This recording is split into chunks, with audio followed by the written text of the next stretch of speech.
কলকাতা। শুরু হচ্ছে অর্থনীতির দুনিয়া। আজকের অর্থনীতির দুনিয়ায় আলোচনার বিষয় সুদের হার পরিবর্তন এবং সঞ্চয়কারীদের সমস্যা। এ বিষয়ে আলোচনায় অংশগ্রহণে অধ্যাপক দেবাশিস মজুমদার ও অধ্যাপক সৌমেন সরকার।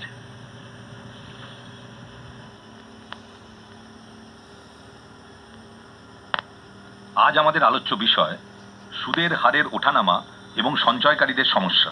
আলোচনার জন্য স্টুডিওতে উপস্থিত আছেন অর্থনীতির প্রাক্তন অধ্যাপক ডক্টর দেবাশিস মজুমদার এবং আমি বিদ্যাসাগর কলেজের অর্থনীতি বিভাগের অধ্যাপক সৌমেন সরকার। নমস্কার দেবাশিস বাবু। নমস্কার সৌমেন বাবু। আজ আমরা অর্থনীতি বিষয়ে অতি পরিচিত একটি উক্তি উল্লেখ করে আলোচনা শুরু করতে পারি। সেটা হলো সেভিংস ইজ এ লাক্সারি, অর্থাৎ সঞ্চয় হলো এক ধরনের বিলাসিতা। এর আক্ষরিক অর্থ না ধরে আমরা যদি এর ভাবগত দিকটা দেখি, তাহলে এই কথা থেকে যেটা বোঝা যাচ্ছে তা হলো জীবনের একেবারে ন্যূনতম আবশ্যিক প্রয়োজন মেটাতে পারলে তবেই কোনো উপার্জনকারী ব্যক্তির পক্ষে সঞ্চয়ের কথা ভাবা সম্ভব। অর্থাৎ আয়কর দেবার পর মানুষের হাতে যে ব্যয়যোগ্য আয় থাকে তা যদি জীবন ধারণের ন্যূনতম প্রয়োজন না মেটাতে পারে তবে সঞ্চয় সৃষ্টিই সম্ভব নয়। অর্থনীতির পরিভাষায় এটাকেই আমরা বলি ব্রেক ইভেন ইনকাম।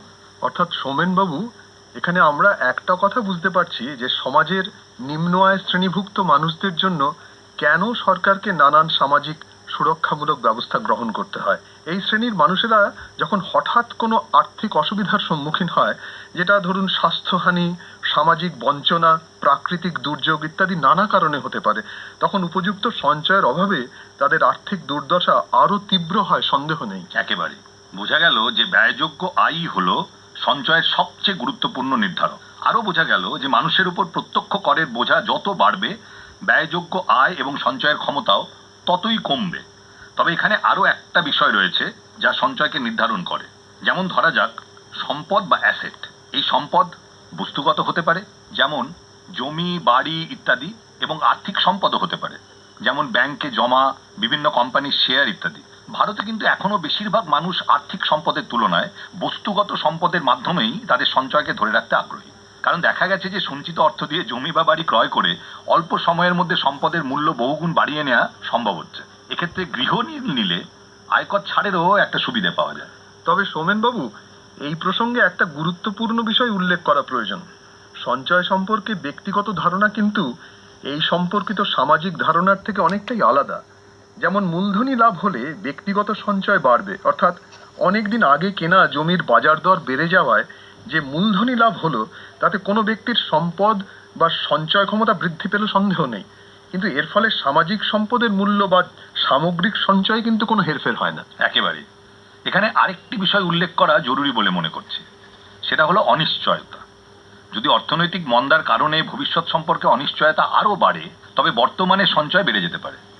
অর্থাৎ তখন ভোগ ব্যয় কমে যেতে পারে এবং বর্তমানে আর্থিক মন্দা যেটা চলছে তা আরও বেশি ঘনীভূত হবার একটা সম্ভাবনা থেকে যায়। সে কারণেই এই ধরনের সঞ্চয় বৃদ্ধি কিন্তু একেবারেই কাম্য নয়। আরেকটা কথা বলি, আমি সঞ্চয় এবং সুদের হারের সম্পর্কের কথা এবার আমরা চলে আসি। অর্থনীতিতে নানা ধরনের সুদের হার রয়েছে। যদি ধরে নেওয়া যায় যে এই সব ধরনের সুদের হারই একইভাবে পরিবর্তিত হচ্ছে সময়ের সাথে সাথে, তবে এই সব সুদের হারের গড়কে আমরা সুদের হার বলে মনে করে নিতে পারি। এই সুদের হার হলো সঞ্চয়ের পুরস্কার। কাজেই সুদের হারের পরিবর্তনের সাথে সঞ্চয়ের পরিমাণের পরিবর্তনের একটা সরাসরি সম্পর্ক দেখা যায়। দেখুন সৌমেন বাবু, ভারতে সঞ্চয়কারীদের সামনে বর্তমানে যেটা সবচেয়ে বড় চিন্তার বিষয় তা হলো বিভিন্ন আর্থিক প্রতিষ্ঠানে সঞ্চয় জমার উপর সুদের হার কিন্তু ক্রমাগত কমছে। ফলে বিশেষ করে ক্ষুদ্র সঞ্চয়কারী এবং অবসরপ্রাপ্ত প্রবীণ নাগরিকদের খুবই অসুবিধা হচ্ছে, কারণ সুদ থেকে প্রাপ্ত আয় তাদের মোট আয়ের একটা অন্যতম উৎস।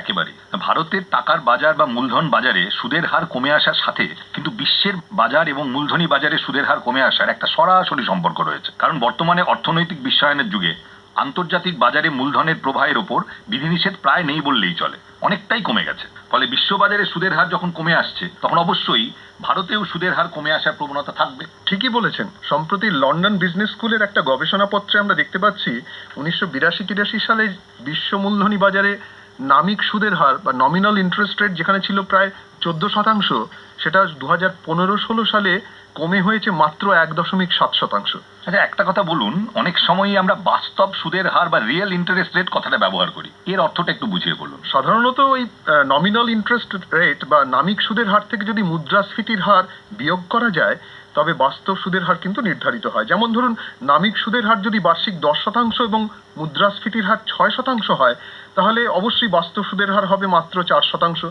কাজেই দেখা যাচ্ছে মুদ্রাস্ফীতির হার যদি বৃদ্ধি পায়, বাস্তব সুদের হার কিন্তু কমে আসবে। দেখা যাচ্ছে 82-83 সালে বিশ্বের মূলধনী বাজারে এই বাস্তব সুদের হার ছিল প্রায় 6%, কিন্তু আবারও দেখছি 2015-16 সালে সেটা কমে হয়েছে মাত্র 0.5%। একেবারে ঠিক কথা। বিশ্ববাজারে সুদের হারে এই পতনের ধারার পরিপ্রেক্ষিতে সাম্প্রতিককালে ভারত সরকার সিদ্ধান্ত নিয়েছে যে রিজার্ভ ব্যাংক প্রতি 3 মাস অন্তর সুদের হারের পর্যালোচনা করবে। ফলে আমরা দেখতে পেয়েছি 2016 সালের 1 এপ্রিল থেকে আমাদের দেশে বেশ কিছু ক্ষুদ্র সঞ্চয় প্রকল্পে সুদের হার কমানো হয়েছে।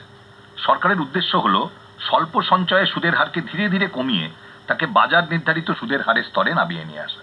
এর ফলে সুদ প্রদান বাবদ সরকারের যে পরিমাণ ব্যয় হয় সেখানে প্রায় 4,500 কোটি টাকা সাশ্রয় হতে পারে। আচ্ছা দেবাশিস বাবু, কোন কোন সঞ্চয় প্রকল্পে সুদের হার কমেছে সেটা একটু যদি সংক্ষেপে বুঝিয়ে বলেন। দেখুন সৌমেনবাবু, যে সমস্ত সঞ্চয় প্রকল্পে সুদের হার কমানো হয়েছে সেগুলোতে আমরা দেখতে পাচ্ছি, এর মধ্যে প্রথমেই বলতে পারি পোস্ট অফিস মাসিক আয় প্রকল্প, তারপরে রয়েছে কিষাণ বিকাশ পত্র, জাতীয় সঞ্চয় certificate, Sukanya Samriddhi Yojana, public provident fund, প্রবীণ নাগরিকদের জন্য সঞ্চয় প্রকল্প।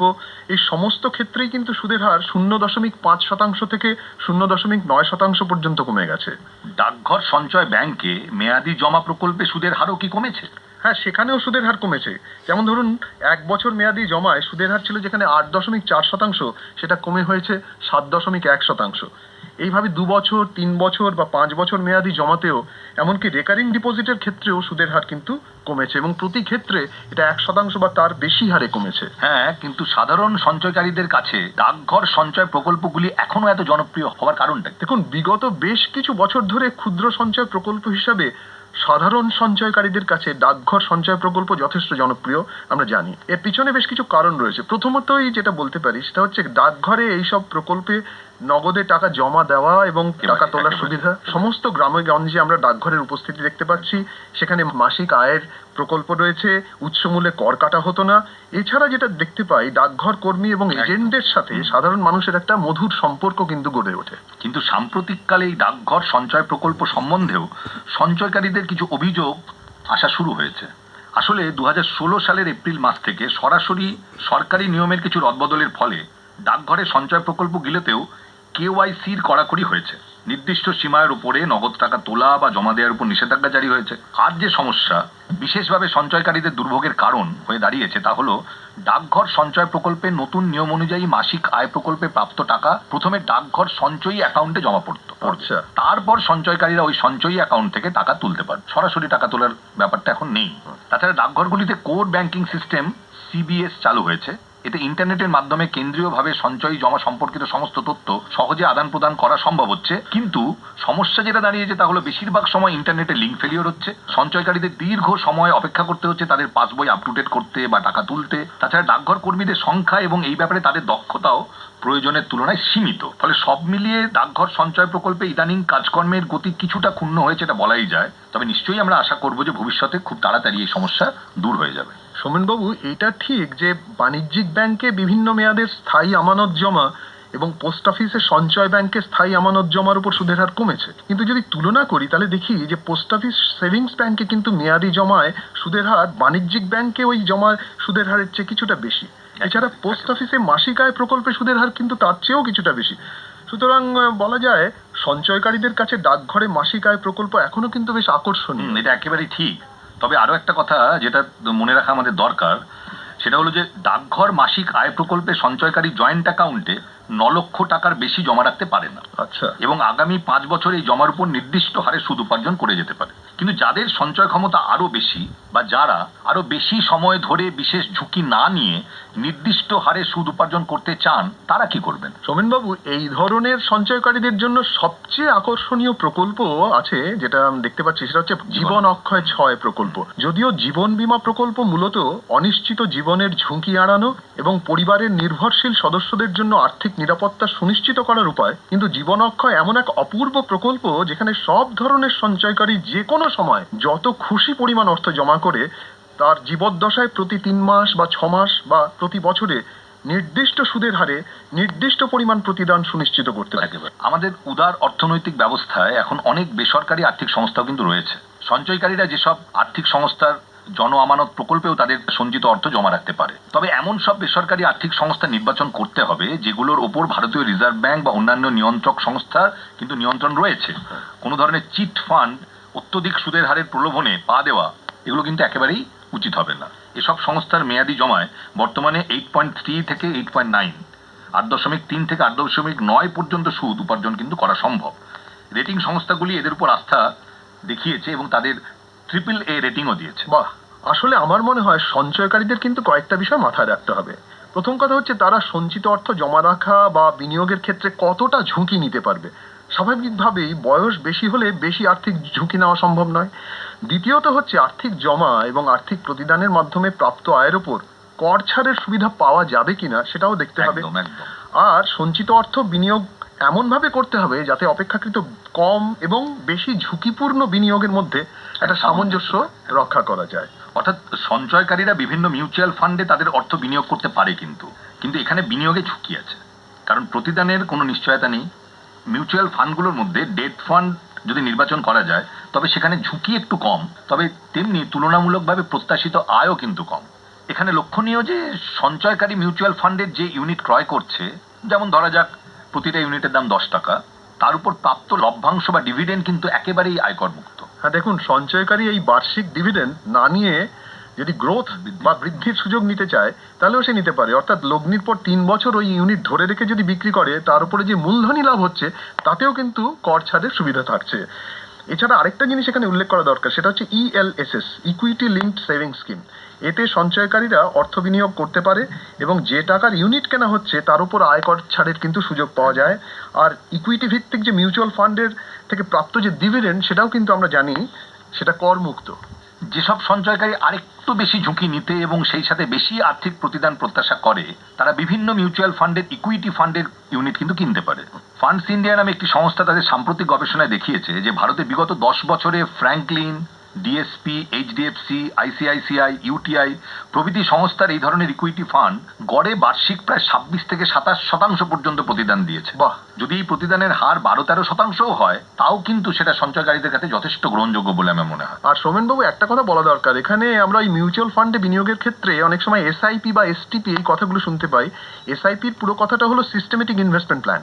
এখানে সঞ্চয়কারী একটি নির্দিষ্ট পরিমাণ অর্থ এক বা একাধিক নির্দিষ্ট দিনে এক বা একাধিক প্রকল্পে জমা দিতে পারে। তার মানে কি, তাকে অল্প অল্প করে টাকা জমা দিতে হচ্ছে, একসঙ্গে বেশি নয়। আর STP মানে হচ্ছে সিস্টেমেটিক ট্রান্সফার প্ল্যান।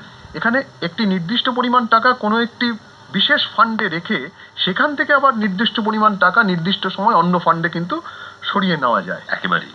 ভারতে কিন্তু সাধারণ সঞ্চয়কারীদের মধ্যে মিউচুয়াল ফান্ডে বিনিয়োগ ধীরে ধীরে বেশ জনপ্রিয় হচ্ছে। আচ্ছা। কারণ প্রতিটি নতুন বিনিয়োগের ক্ষেত্রে এখানে বিনিয়োগকারীর নামে একটি ফোলিও খোলা হয়। দেখা গেছে 2015-16 আর্থিক বছরে প্রায় 39 লক্ষ নতুন ফোলিও খোলা হয়েছে। বাহ! এবং এখন ভারতে মোট ফোলিওর সংখ্যা প্রায় 3.5 কোটি। আচ্ছা, একটা বিষয় এখানে উল্লেখ করা দরকার, সেটা হচ্ছে ভারত সরকারের জাতীয় পেনশন ব্যবস্থা অনুযায়ী কিন্তু যে সমস্ত উপার্জনকারী ব্যক্তির বয়স 18 থেকে 55 তারাও কিন্তু বিভিন্ন অনুমোদিত আর্থিক সংস্থায় প্রতি মাসে একটি নির্দিষ্ট পরিমাণ অর্থ জমা রাখতে পারেন এবং 60 বছর বয়স থেকে পেনশন পাওয়ার সুযোগ পেতে পারেন।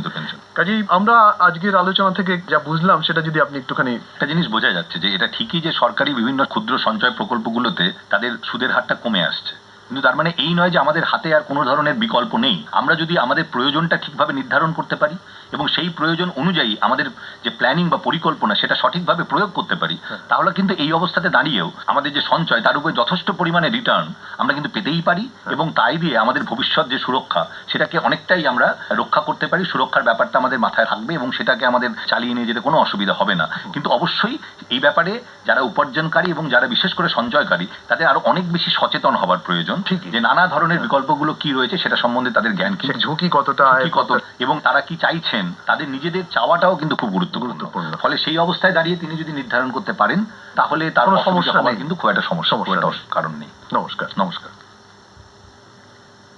এতক্ষণ শুনলেন অর্থনীতির দুনিয়ায় সুদের হার পরিবর্তন এবং সঞ্চয়কারীদের সমস্যা এ বিষয়ে আলোচনায় অংশগ্রহণে ছিলেন অধ্যাপক দেবাশিস মজুমদার ও অধ্যাপক সৌমেন সরকার। আকাশবাণী, কলকাতা।